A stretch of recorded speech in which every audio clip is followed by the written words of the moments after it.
ಸ್ವಾಗತ. ಈಗಾಗಲೇ ನಾವು ಇಂಗ್ಲಿಷ್ ಅಕಾಡೆಮಿಯಲ್ಲಿ ನಡೆಯುವಂಥ ಬೇರೆ ಬೇರೆ ಕೋರ್ಸ್ಗಳ ಬಗ್ಗೆ ಪರಿಚಯವನ್ನು ಮಾಡಿಕೊಡ್ತಾ ಇದ್ದೀವಿ. ಮೊದಲನೇ ಈ ಹಿಂದಿನ ಒಂದು ವಿಡಿಯೋದಲ್ಲಿ ನಮ್ಮಲ್ಲಿ ನಡೆಯುವಂಥ ಒಂದು ಕೋರ್ಸ್, ಫೌಂಡೇಶನ್ ಕೋರ್ಸ್ ಬಗ್ಗೆ ಪರಿಚಯ ಮಾಡಿಕೊಟ್ಟಿದ್ವಿ. ಈ ಸದ್ಯದ ವಿಡಿಯೋದಲ್ಲಿ ಎರಡನೇ ಕೋರ್ಸ್ ಅಂದರೆ ಬೇಸಿಕ್ ಇಂಗ್ಲಿಷ್ ಕೋರ್ಸ್ ಬಗ್ಗೆ ಪರಿಚಯ ಮಾಡಿಕೊಳ್ಳಿಕ್ಕೆ ಇಷ್ಟಪಡ್ತೀನಿ.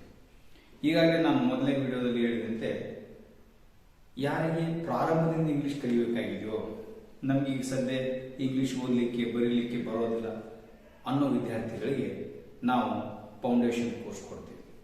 ಆದರೆ ಈ ಬೇಸಿಕ್ ಕೋರ್ಸ್ ಮಾಡಬೇಕಾದ್ರೆ ವಿದ್ಯಾರ್ಥಿಗಳಿಗೆ ಕಲಿಯುವಂಥ ಆಸಕ್ತಿ ಇರೋರಿಗೆ ಮಿನಿಮಮ್ ಅದ್ರ ಬಗ್ಗೆ ಇಂಗ್ಲಿಷ್ ಬಗ್ಗೆ ಮಾಹಿತಿ ಇರಬೇಕು. ಅವ್ರಿಗೆ ಪದಗಳ ಸ್ಪೆಲ್ಲಿಂಗ್ ಬರೀಲಿಕ್ಕೆ ಬರ್ತಿರ್ಬೇಕು, ತಕ್ಕ ಮಟ್ಟಿಗೆ ಓದಲಿಕ್ಕೆ ಪರವಾಗಿಲ್ಲ ಅನ್ನೋಷ್ಟು ಮಟ್ಟಿಗೆ, ಸರಿಯಾಗಿ ಅಲ್ಲದಿದ್ರು ಕೂಡ ತಕ್ಕ ಮಟ್ಟಿಗೆ ಅದನ್ನು ಅರ್ಥ ಮಾಡ್ಕೊಳ್ಳಿಕ್ಕೆ, ಜೊತೆಗೆ ತಕ್ಕ ಮಟ್ಟಿಗೆ ತಮ್ಮದೇ ಆದ ರೀತಿಯಲ್ಲಿ ಇಂಗ್ಲಿಷ್ ವಾಕ್ಯಗಳನ್ನು ಬರೀಲಿಕ್ಕೆ ಬರುತ್ತಿರಬೇಕು. ಆದರೆ ಈ ಬೇಸಿಕ್ ಕೋರ್ಸ್ನ ಉದ್ದೇಶ ಏನಂದರೆ, ಈ ಕೋರ್ಸ್ನ ಮುಗಿಸಿದ ನಂತರ ವಿದ್ಯಾರ್ಥಿಗಳು ಯಾವುದೇ ಕಾಂಪಿಟೇಟಿವ್ ಎಕ್ಸಾಮ್ ಇರಲಿ ಅದಕ್ಕೆ ಇಂಗ್ಲಿಷ್ ಪೇಪರ್ ಬರೀಲಿಕ್ಕೆ ತಯಾರಾಗಬೇಕಾಗಿದೆ. ಆ ಒಂದು ದೊಡ್ಡ ಉದ್ದೇಶದಿಂದ ಈ ಕೋರ್ಸ್ನ ಡಿಸೈನ್ ಮಾಡಿರೋದ್ರಿಂದ ಈ ಕೋರ್ಸ್ಗೆ ಮಿನಿಮಮ್ ನಾಲೆಜ್ ಬೇಕು. ಮಿನಿಮಮ್ ಅಂದರೆ ಸುಮ್ಮನೆ ಓದಲಿಕ್ಕೆ ಬರೀಲಿಕ್ಕೆ ಬಂದರೆ ಸಾಕು, ಆದರೆ ವ್ಯಾಕರಣದ ಬಗ್ಗೆ ಪೂರ್ಣ ಮಾಹಿತಿ ಇಲ್ಲದೆ ಇದ್ರೆ ನಡೆಯುತ್ತೆ. ಅದನ್ನೆಲ್ಲ ಪೂರ್ಣವಾಗಿ ಈ ಕೋರ್ಸ್ ಕೊಡ್ತೀವಿ. ಅದಕ್ಕೆ ಈ ಕೋರ್ಸಿನ ವಿವರಣೆಯನ್ನ ಈ ವಿಡಿಯೋ ಮೂಲಕ ತಮ್ಮ ಹಂಚ್ಕೊಳ್ಳಿಕ್ಕೆ ಇಷ್ಟಪಡ್ತೀನಿ. ಈ ಬೇಸಿಕ್ ಕೋರ್ಸ್, ಇದಕ್ಕೆ ನಾವು ಹೆಸರು ಇಟ್ಟಿರೋದು ಬೇಸಿಕ್ ಇಂಗ್ಲಿಷ್ ಕೋರ್ಸ್. ನಾವು ಬಹಳ ಸಲ ಇದನ್ನ ಬೇಸಿಕ್ ಕೋರ್ಸ್ ಅಂತ ಕರಿತಿರ್ತೀವಿ. ಆಕ್ಚುಲಿ ಅದನ್ನ ಬೇಸಿಕ್ ಇಂಗ್ಲಿಷ್ ಕೋರ್ಸ್ ಅಂದ್ರೆ ಇಂಗ್ಲಿಷ್ ಕಲಿಯಲಿಕ್ಕೆ ಇದು ಒಂದು ಬೇಸ್, ಒಂದು ತಳಹದಿಯನ್ನ ಹಾಗೆ. ಆದ್ರಿಂದ ಇದಕ್ಕೆ ನಾವು ಬೇಸಿಕ್ ಕೋರ್ಸ್ ಅಂತೀವಿ. ಈ ಕೋರ್ಸಿನ ಅವಧಿ 2 ತಿಂಗಳು, 2 months. ಈ 2 ತಿಂಗಳುಗಳಲ್ಲಿ ಈ ಬೇಸಿಕ್ ಕೋರ್ಸ್ ತಗೊಂಡಂತ ವಿದ್ಯಾರ್ಥಿಗಳು ಏನೆಲ್ಲ ಕಲಿಬಹುದು, ಅವರು ಈ ಕೋರ್ಸ್ನಿಂದ ಏನೆಲ್ಲ ಲಾಭ ಪಡ್ಕೊಳ್ಬಹುದು, ಅವರು ಎಷ್ಟು ಮಟ್ಟಿಗೆ ಇಂಗ್ಲಿಷ್ನ ಕಲಿಬಹುದು, ಯಾವ ರೀತಿ ಕಲಿತಾ ಹೋಗ್ತಾರೆ ಅನ್ನೋದನ್ನ ವಿವರವಾಗಿ ಈ ವಿಡಿಯೋ ಮೂಲಕ ತಮಗೆ ಹೇಳ್ತೇನೆ. ಈ ಕೋರ್ಸ್ನಲ್ಲಿ ನಾವು 3 ಅಂಶಗಳ ಮೇಲೆ ಗಮನ ಕೊಡ್ತೀವಿ. 1ನೇ ಅಂಶ ವೊಕ್ಯಾಬುಲರಿ ಅಂತ, 2ನೇ ಅಂಶ ಗ್ರಾಮರ್ ಅಂತ, 3ನೇ ಅಂಶ ಕಂಪೋಸಿಷನ್ ಅಂತ. ಈ ಇಡೀ ಕೋರ್ಸ್ ಅನ್ನ ನಾವು 3 ಮುಖ್ಯವಾದ ಅಂಶಗಳ ಮೇಲೆ ಕೇಂದ್ರೀಕೃತ ಮಾಡ್ತಿರ್ತೀವಿ. 1ನೇದು vocabulary, and the second one is grammar part, and the third one is composition part. ಅಂದ್ರೆ ಈ 3 ವಿಷಯಗಳು, ಈ 3 ಅಂಶಗಳು ನಾವು ಗಮನದಲ್ಲಿ ಇಟ್ಕೊಂಡೆ ಈ ಕೋರ್ಸ್ ಅನ್ನು ಡಿಸೈನ್ ಮಾಡಿರೋದು. ಈಗ ವೊಕ್ಯಾಬುಲರಿ ಅಂದ್ರೆ ಏನು ಸ್ವಲ್ಪದಲ್ಲಿ ನಾನು ನಿಮ್ಗೆ ತಿಳಿಸ್ಲಿಕ್ಕೆ ಪ್ರಯತ್ನ ಮಾಡ್ತೀನಿ. ವೊಕ್ಯಾಬುಲರಿ ಅಂದ್ರೆ ಕನ್ನಡದಲ್ಲಿ ಪದ ಸಂಪತ್ತು ಅಂತ ಅರ್ಥ. ಈ ಪದ ಸಂಪತ್ತು ಅಂದ್ರೆ ಪದಗಳನ್ನ ನಾವು ಸಂಗ್ರಹ ಮಾಡ್ತಾನೆ ಹೋಗ್ಬೇಕು. ಯಾವ್ದಾದ್ರು ಒಂದು ಹೊಸ ಭಾಷೆ ಕಲಿಬೇಕಾತಂದ್ರೆ ಆ ಭಾಷೆಯಲ್ಲಿಯ ಪದಗಳು ಎಷ್ಟು ಸಾಧ್ಯನೋ ಅಷ್ಟು ಸಂಗ್ರಹ ಮಾಡ್ತಾ ಹೋಗ್ಬೇಕು. ಈ ಪದ ಸಂಪತ್ತಿಗೆ ಇಂಗ್ಲಿಷ್ ನಲ್ಲಿ ಅವರು ಏನಂತಾರೆ, ವೊಕ್ಯಾಬುಲರಿ ಅಂತಾರೆ. ನಮಗೆ ಯಾವುದೇ ಭಾಷೆ ಸರಳ ಅಥವಾ ಸುಲಭ ಅಥವಾ ಅದನ್ನ ನಾವು ಕಲಿಬಹುದು ಅನ್ನೋ ಒಂದು ಆತ್ಮವಿಶ್ವಾಸ ಜಾಗೃತ ಆಗಬೇಕಾದ್ರೆ ಆ ಭಾಷೆಯ ಪದಗಳು ಪರಿಚಯ ಆಗ್ತಾ ಹೋಗ್ಬೇಕು. ಹಿಂಗೆ ಈ ಭಾಷೆ, ಇಂಗ್ಲಿಷ್ ಭಾಷೆಯಲ್ಲಿನ ಪದಗಳು ಪರಿಚಯ ಆಗಬೇಕು, ಪದಗಳ ಸಂಗ್ರಹ ಆಗ್ಬೇಕು. ಎಷ್ಟು ಪದಗಳ ಸಂಗ್ರಹ ದೊಡ್ಡದಾಗುತ್ತೋ ಅಷ್ಟು ಇಂಗ್ಲಿಷ್ನ ಜ್ಞಾನ ಕೂಡ ದೊಡ್ಡದಾಗ್ತಾ ಹೋಗುತ್ತೆ. ಅದಕ್ಕೆ ಇದು ನಾವು ಪ್ರತಿನಿತ್ಯ ಈ ಕ್ಲಾಸ್ನಲ್ಲಿ 15ರಿಂದ 20 ನಿಮಿಷ ಇದಕ್ಕಾಗಿನೇ ಸಮಯ ಮೀಸಲಿರೋದ್ರಿಂದ ಪ್ರತಿದಿನ ಆ ವೊಕ್ಯಾಬುಲರಿ ಹೆಚ್ಚಾಗಲಿಕ್ಕೆ ಬೇರೆ ಬೇರೆ ಪದಗಳನ್ನ ವಿದ್ಯಾರ್ಥಿಗಳಿಗೆ ಅದನ್ನ ಕಂಠಪಾಠ ಮಾಡಿಸ್ತಾ ಅದನ್ನ ಸಂಗ್ರಹ ಜಾಸ್ತಿ ಮಾಡ್ತಾ ಹೋಗ್ತಿರ್ತೀವಿ. ನಾವು ಬೇರೆ ಬೇರೆ ರೀತಿಯ ಪದಗಳು ಕೊಡ್ತಾ ಹೋಗ್ತಿರ್ತೀವಿ. ಈಗ ನಾವು ನೌನ್ ಕೊಡ್ತೀವಿ. ಈ ನೌನ್ ಸಾಕಷ್ಟು ನಾಮಪದಗಳು ನಮ್ಗೆ ಗೊತ್ತಿರಬೇಕು. ಈ ನಾಮಪದ ಸಹಜವಾಗಿ ತಮ್ಗೆ ಗೊತ್ತಿರೋ ಹಾಗೆ ನಾಮಪದ ಅಂದ್ರೆ ವ್ಯಕ್ತಿ, ಪ್ರಾಣಿ, ವಸ್ತು, ಸ್ಥಳವನ್ನು ಸೂಚಿಸುವಂತ, ಹೆಸರನ್ನು ಸೂಚಿಸುವಂತ ಪದಕ್ಕೆ ನಾವು ನೌನ್ ಅಂತೀವಿ. ಈ ರೀತಿ ಬೇರೆ ಬೇರೆ ವ್ಯಕ್ತಿಗಳು, ಬೇರೆ ಬೇರೆ ಪ್ರಾಣಿಗಳು, ಬೇರೆ ಬೇರೆ ವಸ್ತುಗಳು, ಬೇರೆ ಬೇರೆ ಸ್ಥಳಗಳು ಇಂಗ್ಲಿಷ್ ನಲ್ಲಿ ಏನಂತಾರೆ ಅವುಗಳಿಗೆ, ಅವನ್ನೆಲ್ಲ ಸಂಗ್ರಹ ಮಾಡ್ತಾ ಆ ಸಂಗ್ರಹ ಮಾಡ್ತಾನೆ ಆ ಪದಗಳನ್ನು ವಾಕ್ಯ ವಾಕ್ಯ ರೂಪದಲ್ಲಿ ಬಳಸ್ತಾ ಹೋಗ್ಬೇಕು. ಇದು ಕೇವಲ ವೊಕ್ಯಾಬ್ಯುಲರಿ ಸೆಕ್ಷನ್ ಅಂದ್ರೆ ಪದಗಳನ್ನು ಕಂಠಪಾಠ ಮಾಡೋದು ಅಷ್ಟೇ ಅಲ್ಲ, ಆ ಕಂಠಪಾಠ ಮಾಡ್ತಾ ಪದಗಳನ್ನ ವಾಕ್ಯ ರೂಪದಲ್ಲಿ ಪ್ರಯೋಗ ಮಾಡ್ತಾ ವಾಕ್ಯಗಳನ್ನು ಕೂಡ ಕಲಿತಾ ಹೋಗ್ಬೇಕು. ಈ ಒಂದು ಉದ್ದೇಶದಿಂದ ಈ ವೊಕ್ಯಾಬ್ಯುಲರಿ ಬಹಳ ಮಹತ್ವವಾದಂತಹ ಸ್ಥಾನವನ್ನು ಪಡ್ಕೊಳ್ತೀವಿ. ಈ ಕೋರ್ಸ್ನಲ್ಲಿ ನಾವು ಕೊಡ್ತೀವಿ ಸುಮಾರು ಒಂದು 500ರಿಂದ 800 ನಾಮಪದಗಳು ವಿದ್ಯಾರ್ಥಿಗಳಿಗೆ ಸಂಗ್ರಹ ಮಾಡಲಿಕ್ಕೆ ಸಾಧ್ಯತೆ ಇದೆ. 800 ನಾಮಪದಗಳು ತಮ್ಗೆ ಗೊತ್ತಿರೋ ಹಾಗೆ ನಾಮಪದಗಳು ಕೊಡ್ತೀವಿ, ಮತ್ತೆ ಅಡ್ಜೆಕ್ಟಿವ್ ಅಂತ ಕೊಡ್ತಾ ಹೋಗ್ತೀವಿ. ಈ ನಾಮಪದ ನೌನ್ ಯಾವ ಉಪಯೋಗ ಮಾಡಬೇಕು ಅನ್ನೋದನ್ನ ಹೇಳ್ತಾ ಹೋಗ್ತೀವಿ. ಆ ನೌನ್ ವಾಕ್ಯದಲ್ಲಿ ಯಾವ ಉದ್ದೇಶಕ್ಕಾಗಿ ಬಳಸಬೇಕು, ಅದೇ ರೀತಿ ಅಡ್ಜೆಕ್ಟಿವ್ ಯಾಕೆ ಬಳಸಬೇಕು, ಎಲ್ಲಿ ಬಳಸಬೇಕು, ಹಿಂಗ ನಾಮಪದಗಳನ್ನಾಗಲಿ ಅಡ್ಜೆಕ್ಟಿವ್ ಆಗಿ ಕೊಡ್ತಾ ಹೋಗ್ತೀವಿ. ನಂತರ ಬೇರೆ ಬೇರೆ ರೀತಿ ಶಬ್ದಗಳಲ್ಲಿ ವರ್ಬ್ ಕೂಡ ವರ್ಬ್ ಅಂದ್ರೆ ಕ್ರಿಯಾಪದ. ಬಹಳಷ್ಟು ಪದಗಳು ನಮ್ಗೆ ಗೊತ್ತಿದೆ, ಆದ್ರೆ ನನ್ನ ಒಂದು ದೃಷ್ಟಿಯಲ್ಲಿ ಬಹಳಷ್ಟು ವಿದ್ಯಾರ್ಥಿಗಳಿಗೆ ಪದಗಳು ಗೊತ್ತಿದ್ರು ಕೂಡ ಬಳಕೆ ಮಾಡೋದು ಬರ್ತಾ ಇಲ್ಲ. ವಿಶೇಷವಾಗಿ ವರ್ಬಿನ ವಿಷಯದಲ್ಲಿ ಬಹಳಷ್ಟು ಇಂಗ್ಲಿಷ್ ಪದಗಳು ಗೊತ್ತದ. Drink, eat, read, write, go, come, sit, sleep, so many verbs are there. ಬಹಳಷ್ಟು ವಿದ್ಯಾರ್ಥಿಗಳಿಗೆ ಅವು ಗೊತ್ತಿದಾವೆ ಅಂತ ಅನಿಸುತ್ತೆ, ಆದ್ರೆ ಅವುಗಳನ್ನು ಬಳಸಕ್ ಬರೋದಿಲ್ಲ. ಬಹಳಷ್ಟು ವಿದ್ಯಾರ್ಥಿಗಳೇ ನಾನು ಗಮನಿಸಿದ್ದೀನಿ, ಅವ್ರಿಗೆ ಪದಗಳು ಗೊತ್ತಿದ್ದಾವೆ ಆದ್ರೆ ಬಳಸಕ್ ಬರೋದಿಲ್ಲ. ಒಂದ್ ಕಡೆ ಆದ್ರೆ ಇನ್ನೊಂದು ಸಮಸ್ಯೆ ಏನಿದೆ ವಿದ್ಯಾರ್ಥಿಗಳಿಗೆ, ಸಾಕಷ್ಟು ವಿದ್ಯಾರ್ಥಿಗಳಿಗೆ ಕೆಲವೊಂದು ಇಂಗ್ಲಿಷ್ ಪದಗಳ ನಿಖರವಾದ ಅರ್ಥ ಗೊತ್ತಿಲ್ಲ, ಸುಮ್ಮನೆ ಊಹೆ ಮಾಡ್ಕೊಂಡಿದ್ದಾರೆ ಇದ್ರ ಮೀನಿಂಗ್ ಇದು, ಇದನ್ನು ಕನ್ನಡದಲ್ಲಿ ಈ ರೀತಿ ತಿಳ್ಕೊಳ್ತಾರೆ. ಇತ್ತೀಚೆಗೆ ಏನಾಗ್ತಾ ಇದೆ, ಆ ಪದಗಳಿಗೆ ಪರ್ಯಾಯ ಕನ್ನಡ ಪದ ಗೊತ್ತಿಲ್ಲದಿದ್ರು ಕೂಡ ಗೊತ್ತಿದೆ ಅನ್ನೋ ತರ. ಇದ್ರಿಂದ ನಾವು ದೂರ ಬರ್ಬೇಕಾಗುತ್ತೆ. ಆದ್ರಿಂದ ಇಲ್ಲಿ ನಾವು ಕ್ರಿಯಾಪದಗಳನ್ನ ಮತ್ತು ನಾಮಪದಗಳನ್ನ ಈ ರೀತಿ ಬೇರೆ ಬೇರೆ ಪದಗಳನ್ನ ಕೊಡೋದ್ರ ಜೊತೆಗೆ ಅವರು ನಿಖರವಾಗಿ ವಾಕ್ಯ ರೂಪದಲ್ಲಿ ಪರಿವರ್ತನೆ ಮಾಡ್ತಾ ವಾಕ್ಯದಲ್ಲಿ ಅದನ್ನು ಬಳಸ್ತಾ ಹೋಗ್ಬೇಕು. ಯಾಕೆಂದ್ರೆ ನಾನು ತಮಗೆ ಗೊತ್ತಿರೋ ಹಾಗೆ ಒಂದೆರಡು ಉದಾಹರಣೆ ರೂಪದಲ್ಲಿ ಕೊಡ್ಬೇಕಂದ್ರೆ ವರ್ಬ್, ಟೆಲ್, ಇನ್ನೊಂದು ಸೇ, ಒಂದೆರಡು ಮೂರು ಹೇಳ್ತೀನಿ. ಈಗ ಟೆಲ್ ಅಂದ್ರೆ ಹೇಳು, ಸೇ ಅಂದ್ರೂ ಹೇಳು. ಈಗ ವಿದ್ಯಾರ್ಥಿಗಳಿಗೆ ಈ ಇಂಗ್ಲಿಷ್ ಪದಗಳ ಸಂಗ್ರಹದ ಜೊತೆಗೆ ವಾಕ್ಯ ರೂಪದಲ್ಲಿ ಅದನ್ನು ಸರಿಯಾದ ರೀತಿಯಲ್ಲಿ ಬಳಸ್ತಾ ಹೋಗ್ಬೇಕು. ಇಂಗ್ಲಿಷ್ನ ಒಂದು ದೊಡ್ಡ ಸಮಸ್ಯೆ ಅಂದ್ರೆ ಅಲ್ಲಿ ವೊಕ್ಯಾಬ್ಯುಲರಿ ದೊಡ್ಡದಿದೆ, ಪದಗಳು ಸಾಕಷ್ಟಿದ್ದಾವೆ. ಸುಮಾರು 1 ಲಕ್ಷಕ್ಕಿಂತ ಅಧಿಕ ಇಂಗ್ಲಿಷ್ ಪದಗಳು ಸಿಗ್ತವೆ ಡಿಕ್ಷನರಿಯಲ್ಲಿ. ಆದ್ರೆ ಆ ಇಂಗ್ಲಿಷ್ ಪದಗಳನ್ನ ಸರಿಯಾದ ಅರ್ಥದಲ್ಲಿ ಸರಿಯಾದ ಸಂದರ್ಭದಲ್ಲಿ ಬಳಸೋದೇ ಸರಿಯಾದ ಇಂಗ್ಲಿಷ್ ಕಲಿಕೆ. ಆದ್ರಿಂದ ಈ ಒಂದು ಎಕ್ಸಾಂಪಲ್ ರೂಪದಲ್ಲಿ ಕೊಡ್ಬೇಕಂದ್ರೆ, ನಿಮ್ಗೆ ಇಂಗ್ಲಿಷ್ ಯಾರು ಹೇಳ್ತಾರೆ? ನಮ್ಗೆ ಇಂಗ್ಲಿಷ್ ಇಂಥವ್ರು ಹೇಳ್ತಾರೆ. ರವಿ ನಮ್ಗೆ ಇಂಗ್ಲಿಷ್ ಹೇಳ್ತಾನೆ, ಅಥವಾ ಕುರ್ಬರ್ ಸರ್ ನಮ್ಗೆ ಇಂಗ್ಲಿಷ್ ಹೇಳ್ತಾರೆ. ಈ ಕನ್ನಡ ವಾಕ್ಯವನ್ನ ನಾವು ಇಂಗ್ಲಿಷ್ ಮಾಡಬೇಕಾದಾಗ ವರ್ಬ್ ಹೇಳ್ತಾರೆ. ಆ ಹೇಳ್ತಾರೆ ಬಹಳಷ್ಟು ತಗೊಳ್ಬಹುದು, ಟೆಲ್ ತಗೊಳ್ಬಹುದು, ಸೇಫ್ ತಗೊಳ್ಬಹುದು. ಇದರಿಂದ ನಾವು ಬೇರೆ ಅರ್ಥ ಕೊಡ್ತೀವಿ. ಯಾಕಂದ್ರೆ ಅಲ್ಲಿ ಹೇಳ್ತಾರೆ ಅನ್ನೋ ಅರ್ಥ ಕಲಿಸ್ತಾರೆ ಅನ್ನೋ ಅರ್ಥ ಇರೋದ್ರಿಂದ ಬರೀ ಹೇಳುತ್ತಾರೆ ಅಂತ ನೋಡಿ ಟೆಲ್ನೋ ಅಥವಾ ಸೇನೋ ಉಪಯೋಗ ಮಾಡಿದ್ರೆ ಇಂಗ್ಲಿಷ್ ವಾಕ್ಯ ಸರಿಯಾಗಿ ಅದು ಅರ್ಥ ಕೊಡೋದಿಲ್ಲ. ಅದಕ್ಕೆ ಎಷ್ಟೋ ಕನ್ನಡ ಪದಗಳನ್ನ ನಾವು ಯಾವ ರೀತಿ ಹೇಳ್ತೀವಿ ಅದೇ ರೀತಿಯ ಮೇಲ್ನೋಟಕ್ಕೆ ಕಾಣುವಂತ ಇಂಗ್ಲಿಷ್ ಪದಗಳನ್ನು ಬಳಸೋದ್ರಿಂದ ಇಂಗ್ಲಿಷ್ ವಾಕ್ಯ ಬಹಳ ಕಳಪೆ ಮಟ್ಟದಾಗಿ ಅರ್ಥ ಕಳ್ಕೊಳ್ಳುತ್ತೆ. ಆದ್ರಿಂದ ಯಾವುದೇ ಕನ್ನಡ ಪದವನ್ನ ಯಾವ ಒಳ ಅರ್ಥದಲ್ಲಿ ಉಪಯೋಗ ಮಾಡಿರ್ತಾರೆ ಆ ಒಳ ಅರ್ಥದ ಶಬ್ದವನ್ನ ಇಂಗ್ಲಿಷ್ ಶಬ್ದವನ್ನು ಉಪಯೋಗ ಮಾಡಬೇಕು. ಅವ್ರು ಇಂಗ್ಲಿಷ್ ಹೇಳ್ತಾರ ಅಂದ್ರೆ ಅರ್ಥ ಇಲ್ಲಿ, ಅವ್ರು ಹೇಳ್ತಾರ ಅಂದ್ರೆ ಅರ್ಥ ಕಲಿಸ್ತಾರ.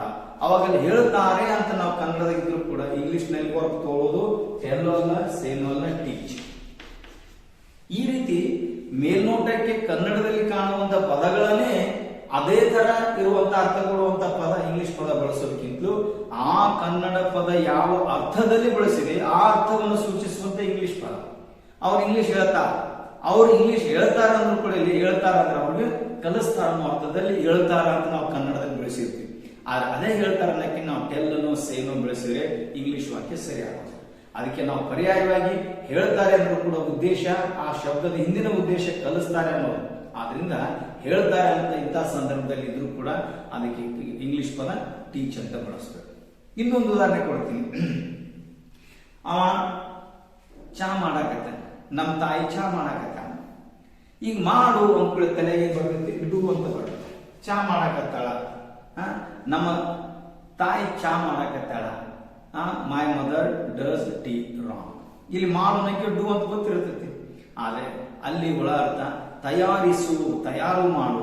ಕನ್ನಡದಲ್ಲಿ ಮಾಡುತ್ತಿದ್ರು ಕೂಡ ಡು ತಗೊಳ್ಳೋದಿಲ್ಲ, ಮೇಕ್ ತಗೊಳ್ಳೋದಿಲ್ಲ.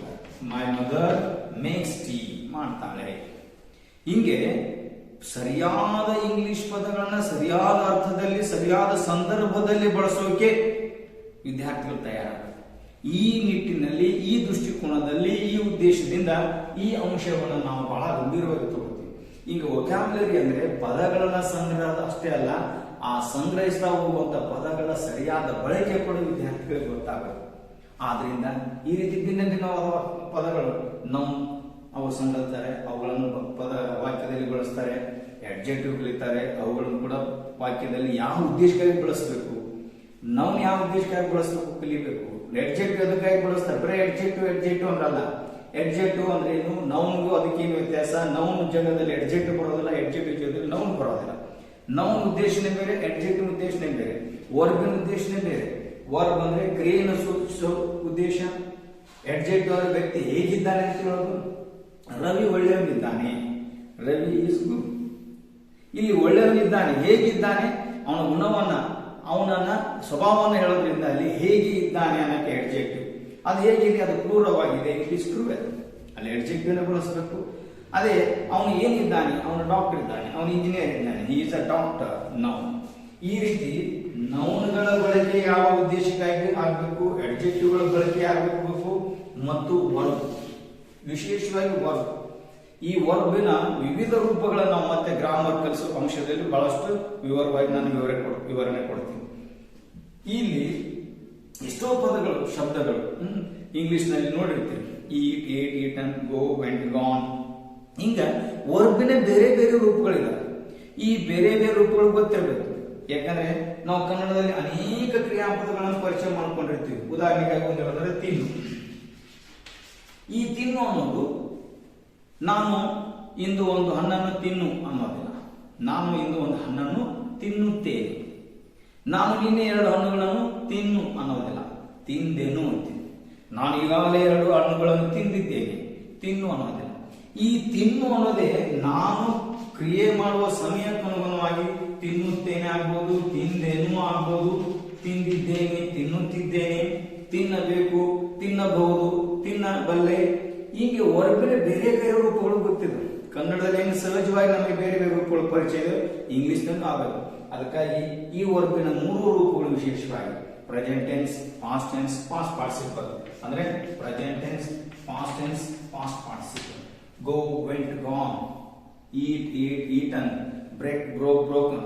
ಈ ಪದಗಳನ್ನು ನೋಡಿ ನೋಡಿ ಅಂದು ಸಹಜವಾಗಿ ಕನ್ನಡದಲ್ಲಿ ಕ್ರಿಯಾಪದದ ಬೇರೆ ಬೇರೆ ರೂಪಗಳು ಹೆಂಗೆ ನಮ್ಗೆ ಬರ್ತಾವೋ, ಬಳಸಲಿಕ್ಕೆ ಸರಳ ಅನ್ಸುತ್ತೋ, ಹಂಗೆ ಇಂಗ್ಲಿಷಿನ ವರ್ಬಿನ ಬೇರೆ ಬೇರೆ ರೂಪಗಳು ಸಹಜವಾಗಿ ಬರ್ತಾವೆ.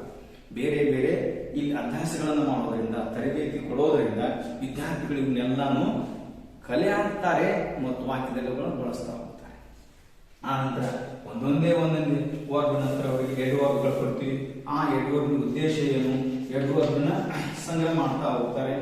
ಆ ನಂತರ ಪ್ರಿಪೋಸಿಷನ್, ಕಂಜಂಕ್ಷನ್, ಈ ರೀತಿ ಬೇರೆ ಬೇರೆ ಪದಗಳನ್ನ ಅಂದು ನೋಡಿ ನೋಡಿ ಅದು ಬೇರೆ ಬೇರೆ ತರಬೇತಿ, ಬೇರೆ ಬೇರೆ ಕ್ರಿಯೆಗಳ ಮೂಲಕ ಆ ಶಬ್ದಗಳನ್ನು ಕಲೆ ಹಾಕ್ತಾ ಹೋಗ್ತಾರೆ. ನಂತರ ಸಾಮಾನ್ಯವಾಗಿ ಗೊತ್ತಿರುವಂತಹ ಪದಗಳಿವೆಲ್ಲನು.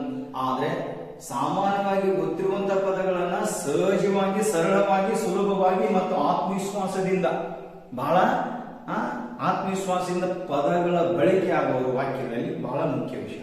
ಆದ್ರಿಂದ ಈ ಎಲ್ಲಾ ಪದಗಳನ್ನ ಸಹಜವಾಗಿ, ಸಾಮಾನ್ಯವಾಗಿ ಗೊತ್ತಿರುವಂತಹ ಪದಗಳನ್ನ ಕಲಿತಾ ಗೊತ್ತಿರೋದೇ ಇರುವಂತಹ ಮತ್ತು ಹೊಸ ಮತ್ತು ಕಠಿಣ ಅನಿಸುವಂತ ಪದಗಳನ್ನು ಕೂಡ ನಾವು ಕಲೆ ಹಾಕ್ತಾ ಹೋಗ್ತೀವಿ. ಹಂಗೆ ಕಲೆ ಆಗ್ತಾ ಹೋದಾಗ ಬೇರೆ ಬೇರೆ ರೀತಿಯ ಹೊಸ ಶಬ್ದಗಳು ಕೂಡ ಗೊತ್ತಾಗ್ತಾ ಹೋಗ್ತಾವ. ನಾವು ಈ ಹೋಮೋಫೋನ್ ಅಂತ ಬರುತ್ತೆ.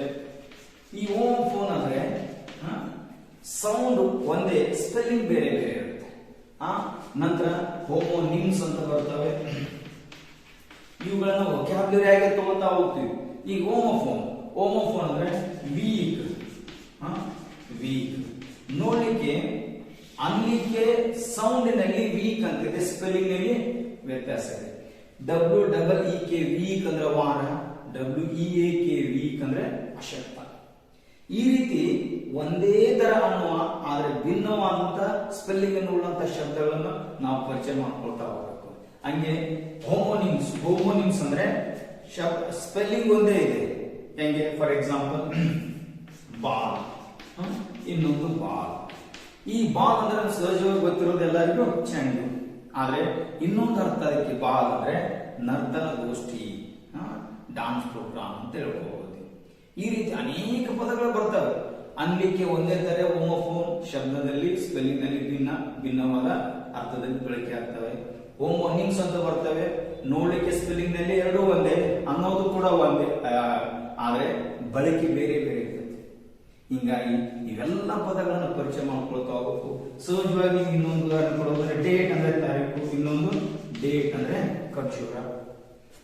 ಹೀಗೆ ಸಾಕಷ್ಟು ಪದಗಳು ನಮಗೆ ಗೊತ್ತಾಗಲೇಬೇಕು. ಯಾಕಂದ್ರೆ ನಾವು ನಿಖರವಾಗಿ ಮತ್ತು ಸಂಪೂರ್ಣವಾಗಿ ವ್ಯಾಕರಣಬದ್ಧವಾಗಿ ಇಂಗ್ಲಿಷ್ ಅನ್ನು ಕಲಿಬೇಕಾದ್ರೆ ಈ ಎಲ್ಲ ಅಂಶಗಳನ್ನ, ಈ ಎಲ್ಲಾ ಪದಗಳನ್ನು, ಸಾಧ್ಯವಾದಷ್ಟು ಪದಗಳನ್ನು ಕಲೆ ಹಾಕ್ತಾ ಹೋಗ್ಬೇಕು.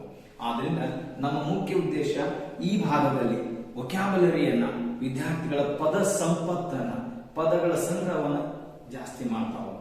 ಹಿಂಗ ಕ್ರಮೇಣ ಒಂದೊಂದು ಎಲ್ಲಾ ಪದಗಳು ಕೊಡ್ತಾ ಕೊಡ್ತಾ ಕೊಡ್ತಾ ಅವರಿಗೆ ಭಿನ್ನ ಭಿನ್ನವಾದಂತ ಶಬ್ದಗಳನ್ನು ಕೂಡ ಪರಿಚಯ ಮಾಡಿಸ್ತಾ ಹೋಗ್ತೀವಿ. ಮತ್ತೆ ವರ್ಡ್ಸ್ ಫಾಲೋಡ್ ಬೈ ಪ್ರಿಪೋಷನ್ ಅಂತ ಬರುತ್ತೆ. ವರ್ಡ್ಸ್ ಫಾಲೋಡ್ ಬೈ ಪ್ರಿಪೋಷನ್ ಅಂದ್ರೆ ಇಂಥ ಶಬ್ದ ಇಂಥ ಪ್ರಿಪೋಷನ್ನೇ ತಗೊಳುತ್ತೆ. For example look, she is looking at me, ಅವಳು ನನ್ನ ಕಡೆ ನೋಡ್ತಾ ಇದ್ದಾಳೆ, ಅವರು ನನ್ನ ಕಡೆ ನೋಡ್ತಾ ಇದ್ದಾರೆ, they are looking at me. ಇಲ್ಲಿ ಲುಕ್ ಬಂದ್ರೆ ಈಗ ಆಟ್ ಅನ್ನೋದನ್ನೇ ತಗೊಳ್ಬೇಕು.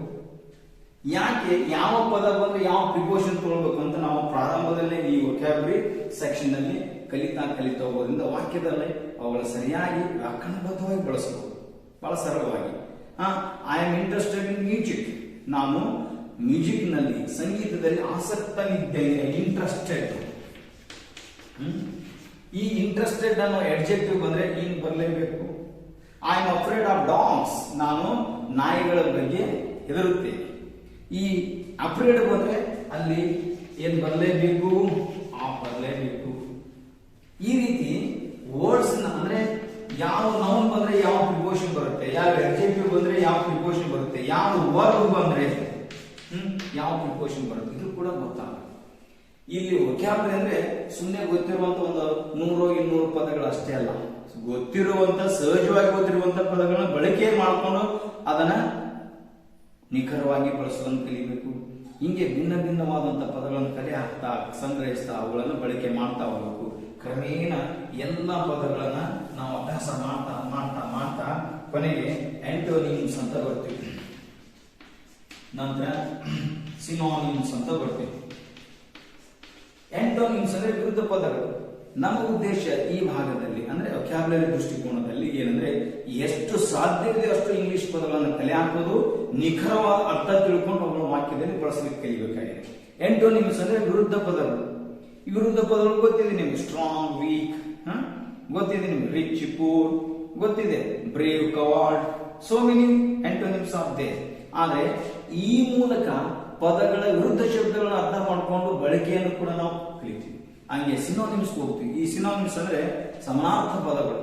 ನಾವು ಸಣ್ಣ ಪರಿಚಯ ಇರುವಂತ ಶಬ್ದದ ಮೂಲಕ ನಾವು ಈಗ ಎಬಿಲಿಟಿ, ಇದು ಸಹಜವಾಗಿ ಎಲ್ಲರಿಗೂ ಗೊತ್ತಿರುವಂತ ಶಬ್ದ, ಸಹಜವಾಗಿ ಗೊತ್ತಿರುವಂತದ್ದು ಎಬಿಲಿಟಿ. ಇದಕ್ಕೆ ಪರ್ಯಾಯವಾಗಿ ಏನೆಲ್ಲ ಬರಬಹುದು, ಕಾಂಪಿಟೆನ್ಸ್,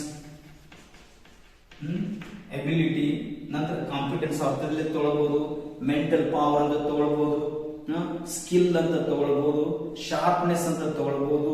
ಹೀಗೆ ಸಹಜವಾಗಿ ಒಂದು ಪದಕ್ಕೆ ಪರ್ಯಾಯ ಪದಗಳೇ ಆಗವು. ಅವುಗಳನ್ನ ನಾವು ಕಲಿತಾ ಹೋಗ್ತೀವಿ, ನೋಡ್ತಾ ಹೋಗ್ತೀವಿ, ಬಳಸ್ತಾ ಹೋಗ್ತೀವಿ. ನಂತರ ಇಷ್ಟೆಲ್ಲಾ ಪದಗಳನ್ನು ಕಲೆ ಆಗ್ತಾ ಹೋದಾಗ ಕನ್ನಡದ ನಿಖರವಾದ ಪದಗಳು ಗೊತ್ತಾದ ನಂತರ ಇಂಗ್ಲಿಷ್ ಕೂಡ ನಮ್ಮ ಭಾಷೆ, ಇಂಗ್ಲಿಷ್ ಪದಗಳು ನಮ್ಮ ಪದಗಳು ಅನ್ನೋ ಭಾವನೆ ಪ್ರಾರಂಭ ಆಗುತ್ತೆ. ಇದೇ ಈ ಇಂಗ್ಲಿಷ್ನ ವಿಶೇಷವಾದಂತ ಅಂಶ. ಯಾಕಂದ್ರೆ ಪದಗಳು ಸುಮ್ಮನೆ ಗೊತ್ತಿದ್ದಾವ ಅನ್ನೋಕ್ಕಿಂತಲೂ ಅವುಗಳ ಅನುಭವ, ಅವುಗಳ ಭಾವನಾತ್ಮಕ ಅರ್ಥ ನಮ್ಗೆ ಅರ್ಥ ಆದ್ರೆ ಅವುಗಳ ನಿಖರವಾಗಿ ನಾವು ವಾಕ್ಯ ರೂಪದಲ್ಲಿ ಬಳಸ್ತೀವಿ. ನಮಗೆ ನಿಖರವಾದ ಅವುಗಳ ಎಮೋಷನಲ್ ಸಿಗ್ನಿಫಿಕೆನ್ಸ್, ಭಾವನಾತ್ಮಕ ಅರ್ಥ ಗೊತ್ತೇ ಇರೋದ್ರಿಂದ ಬಹಳಷ್ಟು ಇಂಗ್ಲಿಷ್ ಪದಗಳನ್ನು ನಾವು ಬಳಸಲಿಕ್ಕೆ ಹಿಂದೇಟಾಗ್ತೀವಿ, ಅಥವಾ ಅಕಸ್ಮಾತ್ ಬಳಸಿದ್ರು ತಪ್ಪಾಗಿ ಬಳಸ್ತಿರ್ತೀವಿ. ಇವೆಲ್ಲ ದೋಷಗಳನ್ನ ನಾವು ತೆಗಿಬೇಕಾದ್ರೆ ನಮಗೆ ಸಮರ್ಪಕವಾದ ಮತ್ತು ಸಾಕಷ್ಟು ದೊಡ್ಡ ಪ್ರಮಾಣದ ಪದಗಳ ಸಂಪತ್ತು ನಮ್ಮಲ್ಲಿರಬೇಕಾಗುತ್ತೆ. ಇದು ಸಹಜವಾಗಿ ನಡೆಯುವಂತ ಕ್ರಿಯೆ ಈ ಕೋರ್ಸ್ನಲ್ಲಿ. ಅದಕ್ಕಾಗಿ ಇಡೀ ಸಮಯ ಅಲ್ಲ, ಸುಮಾರು ಹೊತ್ತು ಅವುಗಳನ್ನು ಅನ್ನೋದು ಮತ್ತೆ ಬಳಕೆ ಮಾಡ್ತಾ ಹೋಗೋದು, ಮುಂದಿನ ಭಾಗಕ್ಕೆ ಹೋಗ್ತಾ ಇರ್ತೀವಿ. ಈ ರೀತಿ ಈ ವೊಕ್ಯಾಬ್ಯುಲರಿ ಕೊನೆಗೆ ನಾವು ಕಲಿಸೋದು ಬಹಳಷ್ಟು ವಿಷಯಗಳು. ಒಂದು ಶಬ್ದ ಪಾರ್ಟ್ಸ್ ಆಫ್ ಸ್ಪೀಚ್ ನಲ್ಲಿ ಬರ್ತಾ ಇರುತ್ತೆ. ಈ ಪಾರ್ಟ್ಸ್ ಆಫ್ ಸ್ಪೀಚ್ ನಲ್ಲಿ ಒಂದು ಪದದ ಭಿನ್ನ ಭಿನ್ನ ರೂಪಗಳು. ಫಾರ್ ಎಕ್ಸಾಂಪಲ್, ಸ್ಟ್ರಾಂಗ್ ನಿಮ್ಗೆ ಗೊತ್ತಿರುತ್ತೆ, ಸ್ಟ್ರೆಂತ್ ನಿಮ್ಗೆ ಗೊತ್ತಿರುತ್ತೆ, ಸ್ಟ್ರೆಂಗ್ದನ್ ಸ್ವಲ್ಪ ಕಡಿಮೆ ಗೊತ್ತಿರುತ್ತೆ, ಆಮೇಲೆ ಇನ್ನೊಂದು ಸ್ಟ್ರಾಂಗ್ಲಿ. ಇವು ನೋಡಲಿಕ್ಕೆ ಒಂದೇ ತರ ಇದ್ರೂ ಕೂಡ ಬಳಕೆ ಭಿನ್ನ ಭಿನ್ನವಾಗಿದೆ. ಸ್ಟ್ರಾಂಗ್ ಎಲ್ಲಿ ಬಳಸಬೇಕು, ಸ್ಟ್ರೆಂತ್ ಎಲ್ಲಿ ಬಳಸಬೇಕು, ಸ್ಟ್ರೆಂಗ್ದನ್ ಎಲ್ಲಿ ಬಳಸಬೇಕು, ಸ್ಟ್ರಾಂಗ್ ಎಲ್ಲಿ ಬಳಸಬೇಕು. ಈಗ ಒಂದು ಶಬ್ದದ ಭಿನ್ನ ಭಿನ್ನ ರೂಪಗಳು, different forms of one word ದಿನಾಗಿಗೆ. ಹಂಗೆ ಸೊಸೈಟಿ ಅಂದ್ರೆ ಏನು, ಸೋಷಿಯಲ್ ಅಂದ್ರೆ ಏನು, ಸೋಷಲೈಸ್ ಅಂದ್ರೆ ಏನು, ಸೋಷಿಯಲಿ ಅಂದ್ರೆ ಏನು, ಅಟ್ರಾಕ್ಷನ್ ಅಂದ್ರೆ ಏನು, ಅಟ್ರಾಕ್ಟ್ ಅಂದ್ರೆ ಏನು, ಅಟ್ರಾಕ್ಟಿವ್ ಅಂದ್ರೆ ಏನು, ಅಟ್ರಾಕ್ಟಿವ್ಲಿ ಅಂದ್ರೆ ಏನು, ಬ್ಯೂಟಿ ಅಂದ್ರೆ ಏನು, ಬ್ಯೂಟಿಫುಲ್ ಅಂದ್ರೆ ಏನು, ಬ್ಯೂಟಿಫೈ ಅಂದ್ರೆ ಏನು, ಬ್ಯೂಟಿಫುಲ್ಲಿ ಅಂದ್ರೆ ಏನು, ಬ್ರೇವ್ ಅಂದ್ರೆ ಏನು, ಬ್ರೇವ್ರಿ ಅಂದ್ರೆ ಏನು, ಬ್ರೇವ್ ಅಂದ್ರೆ ಏನು. ಹಿಂಗೆ ಈ ಶಬ್ದಗಳನ್ನ ಸಂಗ್ರಹ ಮಾಡ್ತಾ ಅದರ ನಿಖರವಾಗಿ ವ್ಯಾಕರಣಬದ್ಧವಾಗಿ ವಾಕ್ಯದಲ್ಲಿ ಬಳಸೋದನ್ನು ನಾವು ಕಲಿಯಲೇಬೇಕು. ಆ ದೃಷ್ಟಿಕೋನದಿಂದ ಇದನ್ನ ನಾವು ಕಲಿಸ್ತಾ ಹೋಗ್ತೇವೆ. ಇನ್ನೂ ಒಂದು ಹಂತ ಇದೆ, ಇನ್ನೊಂದು ಪದಗಳು ಹೆಂಗಿದೆ ಅಂದ್ರೆ, ಈಗ ಲವ್, ಲವ್ ಅಂದ್ರೆ ಪ್ರೀತಿಸು, ಇದು ಒಂದೇ ಪದ. ಈ ಪದವನ್ನ ಬೇರೆ ಬೇರೆ ಪಾರ್ಟ್ಸ್ ಆಫ್ ಸ್ಪೀಚ್ ಆಗಿ ಬಳಸಬೇಕು. ಯಾಕಂದ್ರೆ ಐ ಲವ್ ಹಿಮ್, ನಾನು ಅವನನ್ನು ಪ್ರೀತಿಸುತ್ತೇನೆ, ಹೊರತಾಯ್ತು. He has return me a love letter, ಅವನು ನನಗೆ ಒಂದು ಪ್ರೇಮ ಪತ್ರ ಬರೆದಿದ್ದಾನೆ. ಎಂತ ಪತ್ರ? ಪ್ರೇಮ ಪತ್ರ. ಇಲ್ಲಿ ಪ್ರೇಮ ಅನ್ನೋದು ಅಡ್ಜೆಕ್ಟಿವ್ ಆಯ್ತು.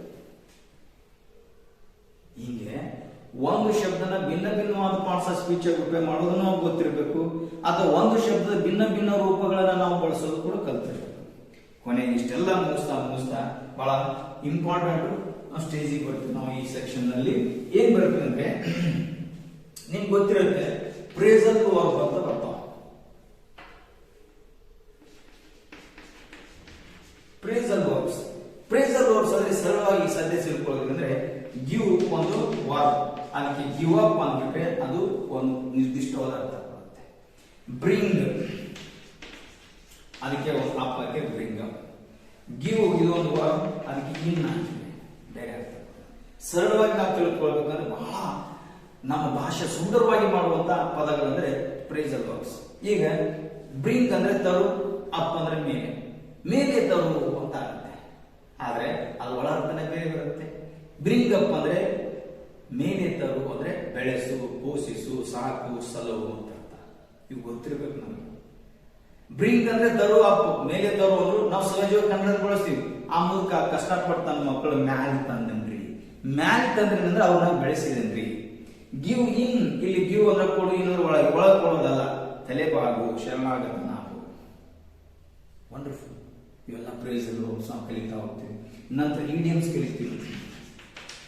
ಇಡಿಯಮ್ಸ್ ಅಂದ್ರೆ ನುಡಿಗಟ್ಟುಗಳು ಅಂತ ಕನ್ನಡದಲ್ಲಿ. ಒಂದು ಭಾಷೆ ಸುಂದರವಾಗಿ ನಾವು ಮಾತಾಡಬೇಕಾದ್ರೆ, ಸುಂದರವಾಗಿ ಅದನ್ನು ಬರಿಬೇಕಾದ್ರೆ, ನಮ್ಮ ಭಾಷೆ ಜನಗಳನ್ನ ಆಕರ್ಷಣೆ ಮಾಡಬೇಕಾದ್ರೆ ಈ ಇಡಿಯಮ್ಸ್ ಗಳ ಪಾತ್ರ ಬಹಳ ದೊಡ್ಡದಿದೆ. ಯಾಕಂದ್ರೆ ಇಡಿಯಮ್ಸ್ ಬಳಸಿದಂತ ವಾಕ್ಯ ರಚನೆ ಬಹಳ ಆಕರ್ಷಕವಾಗಿರುತ್ತೆ. ಒಂದು ಹೇಳ್ಬೇಕಂದ್ರೆ ತಿಳಿಯೋ ರೀತಿ, ಇವತ್ತು ನನ್ನ ಜೀವನದ ಬಹಳ ಮುಖ್ಯವಾದ ದಿನ. Today is day, red letter day in my life, ಹಿಂಗೆ ಹೇಳ್ತೀವಿ. ಏನೋ ತಂತಾನ ಪಿತುರು ತಂತಾನ ಬಾರಿಸ್ತಾನ.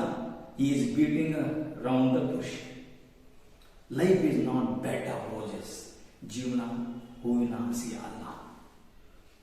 ವಾಕ್ಯವನ್ನು ಬಹಳ ಸುಂದರವಾಗಿ ಮಾತಾಡೋದು, ವಾಕ್ಯವನ್ನು ಸುಂದರಗೊಳಿಸಲಿಕ್ಕೆ ಈ ಇಡಿಯಮ್ಸ್ ಬಹಳಷ್ಟು ಸಹಾಯ ಮಾಡ್ತವೆ. ಈ ರೀತಿ ಈ ವೊಕ್ಯಾಬ್ಯುಲರಿ ಒಂದು ಹೊಸ ಭಾಷೆಯನ್ನು ಕಲಿಸಲಿಕ್ಕೆ ಬಹಳಷ್ಟು ಸಹಾಯ ಮಾಡೋದ್ರಿಂದ ನಾವು ಬೇಸಿಕ್ ಕೋರ್ಸ್ ನಲ್ಲಿ ದಿನಾಲೂ ಒಂದು ತಕ್ಕ ಮಟ್ಟಿಗೆ ಅಥವಾ ಒಂದು ನಿರ್ದಿಷ್ಟ ಸಮಯದವರೆಗೆ ಈ ಒಂದು ಪ್ರಯತ್ನ ಮಾಡ್ತಾ ಮಾಡ್ತಾ ಈ 2 ತಿಂಗಳ ಕೊನೆಗೆ ಇಡೀ ಕೋರ್ಸ್ ಮುಗಿಸಿದ ನಂತರ ಸುಮಾರು 3,000 ಪದಗಳು, 3,000 ಪದಗಳು ನಿಮ್ಮಲ್ಲಿ 3,000 ಪದಗಳು ಅಂದ್ರೆ ಎಂತ ಒಂದು ಅದ್ಭುತವಾದ ಸಂಗ್ರಹ. ಅದು ಗೊತ್ತಾಗಬೇಕಾದ್ರೆ ಈ ಕೋರ್ಸ್ ನಲ್ಲಿ ನೀವು ಅದನ್ನು ಬಳಕೆ ಮಾಡ್ತಾ ಮಾಡ್ತಾ ಆನಂದವಾಗಿ ಕಲಿತಾ ಹೋಗಿ. ಈ ರೀತಿ ಈ 3,000 ಪದಗಳಲ್ಲಿ ನಾವು adjective, verb, adverb, preposition, conjunctions ಅಲ್ಲದೇನೆ antonyms, synonyms, one word used at different parts of speech and different forms of one word and homophones, homonyms ಮತ್ತು ಕೊನೆಗೆ phrasal verbs and idiom. ಬಹಳ ಅದ್ಭುತವಾದ ಮಾಡಿದಂತ ಶಬ್ದ ಸಂಗ್ರಹ ಆಗುತ್ತೆ. ಆದ್ರಿಂದ ಈ ಶಬ್ದ ಸಂಗ್ರಹ ನಿಮ್ಮಲ್ಲಿ ಇಂಗ್ಲಿಷ್ ಬಗ್ಗೆ ಒಂದು ಅಭಿಮಾನವನ್ನ ಕೂಡ ಮೂಡಿಸುತ್ತೆ. ಜೊತೆಗೆ ಇಂಗ್ಲಿಷ್ ಅನ್ನ ನಾನು ಚೆನ್ನಾಗಿ ಬರೆಯಬಲ್ಲೆ ಅನ್ನೋ ಒಂದು ವಿಶ್ವಾಸವನ್ನು ಕೂಡ ಒದಗಿಸುತ್ತೆ. ಇದು ಒಂದನೇ ಅಂಶ. ಈ ಕೋರ್ಸಿನ ಒಂದು ಮೊದಲನೇ ಅಂಶ ಅಂದ್ರೆ ವೊಕ್ಯಾಬ್ಯುಲರಿ. ಇದಕ್ಕಾಗಿ ಈ 1.5 ತಾಸಿನ ಕ್ಲಾಸ್ನಲ್ಲಿ ದಿನಾಲು 1.5 ತಾಸಿನ ಕ್ಲಾಸ್ನಲ್ಲಿ ಒಂದು ಸ್ವಲ್ಪ ಸಮಯ ಇದನ್ನ ಕೊಡ್ತಾ ಇರೋದ್ರಿಂದ ವಿದ್ಯಾರ್ಥಿಗಳು ಪ್ರತಿದಿನ ಶಬ್ದಗಳನ್ನ ಒಂದು ನೋಡಿ ಬಳಕೆ ಮಾಡ್ತಾ ಹೋಗೋದಾಗೆಲ್ಲ ಪದಗಳು ಅವರ ಮೆದುಳಿನ ಭಾಗ ಆಗ್ತವೆ. ಯಾವಾಗ ಭಾಷೆ ನಮ್ಮ ಮೆದುಳಿನ ಭಾಗ ಆಗುತ್ತೋ, ಯಾವಾಗ ಒಂದು ಭಾಷೆ ಪರಕೀಯ ಭಾಷೆ ನನ್ನ ಮನಸ್ಸಿನ ಒಂದು ಭಾಗ ಆಗುತ್ತೋ, ಅವಾಗ ಆ ಭಾಷೆ ಪರಕೀಯ ಭಾಷೆ ಆಗಲ್ಲ, ನನ್ನ ಭಾಷೆ ಆಗುತ್ತೆ. ಅದನ್ನ ಪ್ರೀತಿಸ್ಲಿಕ್ಕೆ ಪ್ರಾರಂಭ ಮಾಡ್ತೀನಿ. ಆದ್ರಿಂದ ಈ ಪದ ಸಂಗ್ರಹ ವಿದ್ಯಾರ್ಥಿಗೆ ಇಂಗ್ಲಿಷನ್ನ ಪ್ರೀತಿಸುತ್ತರ, ಇಂಗ್ಲಿಷನ್ನ ಪ್ರೀತಿಯಿಂದ ಕಲಿಯೋ ತರ ಮಾಡುತ್ತೆ. ಆದ್ರಿಂದ ಈ ಬೇಸಿಕ್ ಕೋರ್ಸ್ನ ಮುಖ್ಯವಾದ ಅಂಶ ವೊಕ್ಯಾಬ್ಯುಲರಿ.